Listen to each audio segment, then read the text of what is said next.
Hi dears, welcome back. അപ്പോൾ നമ്മുടെ പുതിയൊരു വീഡിയോയിലേക്ക് എല്ലാ കൂട്ടുകാർക്കും സ്വാഗതം. അലക്കേണ്ട, കുനിഞ്ഞ് നടുവടിക്കേണ്ട, അതുപോലെ തന്നെ വാഷിംഗ് മെഷീനിലിട്ട് മെഷീൻ കേടാക്കുകയും വേണ്ട. ഈ ഒരൊറ്റ സൂത്രം ചെയ്താൽ മതി, എത്ര കറ പിടിച്ച ചവിട്ടികളും പാല് പോലെ വെട്ടിത്തിളങ്ങും. വീട്ടമ്മമാർക്ക് ഒത്തിരി യൂസ്ഫുൾ ആകുന്ന കുറച്ച് കുഞ്ഞു കുഞ്ഞു ടിപ്സും കൂടി ഞാൻ ഈ വീഡിയോയിൽ ഉൾപ്പെടുത്തിയിട്ടുണ്ട്. സാരിയും ഷോളും ഒക്കെ പിൻ ചെയ്യുമ്പോൾ നമുക്ക് എല്ലാവർക്കും പറ്റുന്ന ഒരു കാര്യമാണിത്. സേഫ്റ്റി പിന്നിൻ്റെ ആ മടക്കിനുള്ളിലേക്ക് നമ്മുടെ വസ്ത്രത്തിൻ്റെ നൂല് കയറിപ്പോകും. പിന്നെ അതെടുക്കാൻ കുറച്ച് പാടായിരിക്കും. മിക്കവാറും നമ്മുടെ വസ്ത്രം കീറുകയും ചെയ്യും അത് വലിച്ചെടുക്കുമ്പോൾ. സാരിയും ബ്ലൗസും ചേർത്ത് പിൻ ചെയ്യുമ്പോഴും അതുപോലെ ഷോളും ടോപ്പും ഒക്കെ ചേർത്ത് പിൻ ചെയ്യുമ്പോഴും നല്ല വലിവ് വരും. ഈ സമയത്താണ് പിന്നിൻ്റെ ആ മടക്കിനുള്ളിലേക്ക് നമ്മുടെ വസ്ത്രത്തിൻ്റെ നൂല് കയറി പോകുന്നത്. ഇത് ഒഴിവാക്കാൻ പറ്റിയ 3 ടിപ്സാണ് കേട്ടോ ഞാൻ ഈ വീഡിയോയിൽ കാണിക്കുന്നത്.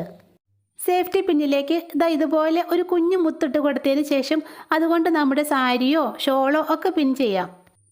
ഇങ്ങനെ ചെയ്യുമ്പോൾ എത്ര വലിച്ചിലുണ്ടായാലും നമ്മുടെ വസ്ത്രത്തിൻ്റെ നൂല് പിന്നിൻ്റെ മടക്കിൻ്റെ അടുത്തേക്ക് പോലും വരില്ല. അങ്ങനെ നമ്മുടെ വസ്ത്രം നല്ല സെക്യൂറായിട്ട് തന്നെ ഇരുന്നോളും.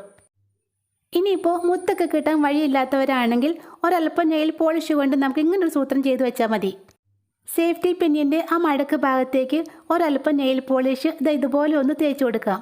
ഇനി ഇത് ഉണങ്ങിയ ശേഷം നമുക്ക് സാരിയോ അതുപോലെ തന്നെ ഷോളോ ഒക്കെ പിൻ ചെയ്യാം.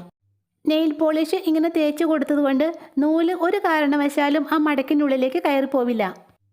ഇനിയിപ്പോൾ മുത്തും നെയിൽ പോളിഷും ഒന്നും എടുക്കാൻ സമയമില്ലാത്തവരാണെങ്കിൽ ഒരു കുഞ്ഞു കഷ്ണം പേപ്പർ ഇതുപോലെ ഒന്ന് മടക്കി എടുത്തിട്ട് പിൻ കുത്തി കൊടുത്താൽ മതി.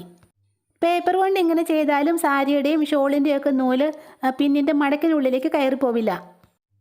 ഈ 3 ടിപ്സിൽ ഏതെങ്കിലും ഒന്ന് നിങ്ങൾക്ക് യൂസ്ഫുള്ളായി തോന്നുവാണെങ്കിൽ ഉറപ്പായിട്ടും ഒന്ന് ട്രൈ ചെയ്ത് നോക്കണേ. അലക്കാതെ, കൈ കൊണ്ട് ഉരയ്ക്കാതെ, കുനിഞ്ഞ് നടുവൊടിക്കാതെ, അതുപോലെ തന്നെ വാഷിംഗ് മെഷീനിലിട്ട് മെഷീൻ കേടാക്കാതെ, എത്ര കറയും അഴുക്കും പിടിച്ച ചവിട്ടികളും മിനിറ്റുകൾക്കുള്ളിൽ തന്നെ നല്ല പളാന്ന് വെട്ടിത്തിളങ്ങാനുള്ള അടിപൊളി ടിപ്സാണ് കേട്ടോ ഇനി പറയുന്നത്. ബാക്കിലെ ഇറയത്തിടുന്ന നല്ല അഴുക്ക് പിടിച്ച ഒരു ചവിട്ടിയാണ് കേട്ടോ ഞാനിവിടെ എടുത്തിട്ടുള്ളത്. ഇത്രയും അഴുക്ക് പിടിച്ച് ചവിട്ടി ക്ലീൻ ചെയ്തെടുക്കാനായിട്ട് നമുക്ക് സോപ്പ് പൊടിയോ ഒന്നും തന്നെ ആവശ്യമില്ല. നമ്മുടെ എല്ലാവരുടെയും വീട്ടിൽ വെറുതെ വലിച്ചെറിഞ്ഞ് കളയുന്ന ഇതൊരെണ്ണം ഉണ്ടെങ്കിൽ എത്ര അഴുക്ക് പിടിച്ച് ചവിട്ടിയും സോപ്പ് പൊടിയും ഒന്നുമില്ലാതെ തന്നെ പാല് പോലെ വെളുപ്പിച്ചെടുക്കാൻ സാധിക്കും. ടൂത്ത് പേസ്റ്റിൻ്റെ ഇത്തരം കാലി കവറുകളൊന്നും ഇനി ആരും വെറുതെ വലിച്ചെറിഞ്ഞ് കളയണ്ട കേട്ടോ. അതുകൊണ്ട് നമുക്ക് ഒരു 100 കാര്യങ്ങൾ ചെയ്യാൻ സാധിക്കും. ടൂത്ത് പേസ്റ്റിൻ്റെ തീർന്നു പോയ 2 കവറുകളാണ് ഇതിനായിട്ട് ഞാനിവിടെ എടുത്തിട്ടുള്ളത്. കവറുകൾ രണ്ടും ഒന്ന് മുറിച്ചെടുത്തതിന് ശേഷം നമുക്ക് അതിനുള്ളിലെ പേസ്റ്റ് എല്ലാം തോണ്ടിയെടുക്കണം. ഇത് കണ്ടോ, ഇതിനുള്ളിൽ നിറയെ പേസ്റ്റ് ഉണ്ട്. ആ വക്കിനകത്തൊക്കെ ഇഷ്ടം പോലെ പേസ്റ്റ് ഇരിപ്പുണ്ട്. പാത്രത്തിലേക്ക് കുറച്ച് വെള്ളം ഒഴിച്ചതിന് ശേഷം കൈകൊണ്ട് നമുക്ക് ആ പേസ്റ്റൊക്കെ നന്നായിട്ടൊന്ന് ഇളക്കിയെടുക്കാം. 2 ട്യൂബിലെയും പേസ്റ്റ് എടുത്തിട്ടുണ്ട്. ഇനി നമുക്കിതിലേക്ക് 2 ഐറ്റംസ് കൂടി ചേർത്ത് കൊടുക്കണം. ഏകദേശം 1/2 ടീസ്പൂണോളം ബേക്കിംഗ് സോഡ നമുക്ക് ഈ പേസ്റ്റ് ലൈനിലേക്ക് ഇട്ട് കൊടുക്കാം. അതുപോലെ തന്നെ ഒരടപ്പ് വിനാഗിരിയും കൂടി ചേർത്ത് നമുക്ക് ഈ ലൈന് നന്നായിട്ടൊന്ന് ഇളക്കി മിക്സാക്കി എടുക്കണം. പേസ്റ്റിൻ്റെ ചെറിയ കട്ടകളൊക്കെ ഉണ്ടാകും, അതൊക്കെ നന്നായിട്ട് ഇളക്കി അലിയിച്ചെടുക്കണം. ഒരു പഴയ ബക്കറ്റിലേക്ക് നമുക്ക് ഈ ലൈൻ ഒഴിച്ചതിന് ശേഷം നമ്മുടെ അഴുക്കും കറയും പിടിച്ച ചവിട്ടികൾ ഇതിലേക്ക് ഇട്ട് കൊടുക്കാം. നല്ല തിളച്ച വെള്ളം ഒഴിച്ചു കൊടുക്കുകയാണെങ്കിൽ വെറും 10 മിനിറ്റ് കൊണ്ട് തന്നെ നമ്മുടെ ചവിട്ടിയിൽ അഴുക്കെല്ലാം ഇളക്കി കിട്ടും.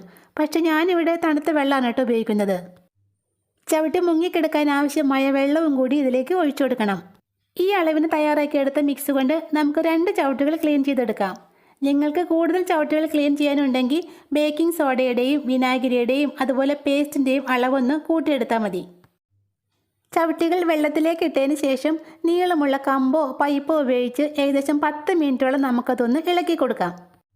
നമ്മളിതിലേക്ക് സോപ്പ് പൊടിയോ ഒന്നും തന്നെ യൂസ് ചെയ്യുന്നില്ല. അതുകൊണ്ട് കൈകൊണ്ട് കഴുകിയാലും അലർജിയോ കാര്യങ്ങളോ ഒന്നും തന്നെ ഉണ്ടാവില്ല. അതുമാത്രമല്ല, നടുവേദനയൊക്കെ ഉള്ളവരാണെങ്കിൽ നീളമുള്ള കമ്പോ വടിയോ ഉപയോഗിച്ച് ഇങ്ങനെ ചെയ്യുന്നതാണ് ഏറ്റവും നല്ലത്.